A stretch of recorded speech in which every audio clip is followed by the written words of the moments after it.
இங்க ஒரு பொண்ணு ஒருத்தங்க கூட டேட்டிங் போறா. அவன் அந்த பொண்ணுக்கு தெரியாம அவளோட ஜூஸ்ல ஏதோ கலந்துறான். இது அங்க இருந்த வெயிட்டர் பொண்ணு பாத்துறா. இந்த பொண்ணு அந்த ஜூஸ் குடிக்க போறா. அதை பார்த்துட்டு அந்த வெயிட்டர் பொண்ணு அவ கூட வந்தவன் மேல தெரியாம தண்ணி ஊத்துற மாதிரி தண்ணி ஊத்திடுறா. அவன் அந்த வெயிட்டர் பொண்ணு திட்டிட்டு ரெஸ்ட் ரூம் போய் ட்ரெஸ் கிளீன் பண்ணிட்டு வரான். அந்த கேப்ல இந்த வெயிட்டர் பொண்ணு அவங்களோட ஜூஸ் மாத்தி வச்சறா. இவன் அந்த ஜூஸை குடிக்கலான்னு போறான். அப்ப அவன் அந்த ஜூஸ் மாறி இருக்கிறத கண்டுபிடிச்சான். இவன் உடனே அந்த பொண்ணுக்கு தெரியாம மறுபடியும் அந்த ஜூஸ் கிளாஸ் மாத்தி வச்சறான். இந்த பொண்ணு அந்த ஜூஸை குடிச்சறா. இந்த பொண்ணுக்கு ஒரு மாதிரி தலைலாம் சுத்துது. அப்ப அந்த பொண்ணு கூட வந்தவன் அந்த பொண்ணு அங்க இருந்து கூட்டிட்டு போறான். இதை பார்த்துட்டு அந்த வெயிட்டர் பொண்ணு அவங்க கூட போய் சண்டை போடுறா. எனக்கு தெரியும் நீ இந்த பொண்ணு கிட்ட தப்பா நடந்துக்க பாக்குறேன்னு, ஒழுங்கா இந்த பொண்ணை எங்கிட்டே விட்டுட்டு போயிருன்னு சொல்றா.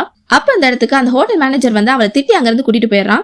அந்த ஹோட்டல் மேனேஜர் வெயிட்டர் பொண்ணுகிட்ட அவர் யாருன்னு தெரியுமா, அவர் பெரிய பணக்காரர், அவர் நினைச்ச நாளைக்கு நம்ம ஹோட்டல் இங்க இருக்காது, இனிமே அவர்கிட்ட எந்த வம்புக்கும் போகாதுன்னு சொல்றான். இந்த பொண்ணு அந்த மேனேஜர் கிட்ட நல்லா பேசுற மாதிரி பேசி அவனுக்கே தெரியாம அந்த மருந்து கலந்த ஜூஸ் அவனை குடிக்க வச்சிடறா. அந்த ஜூஸை குடிச்சிட்டு அந்த மேனேஜர் அங்கேயே மயங்கி விழுந்துடுறான். இந்த வெயிட்டர் பொண்ணு போலீஸ்க்கு கால் பண்ணி சொல்லிட்டு அந்த பொண்ணை காப்பாத்த போறா.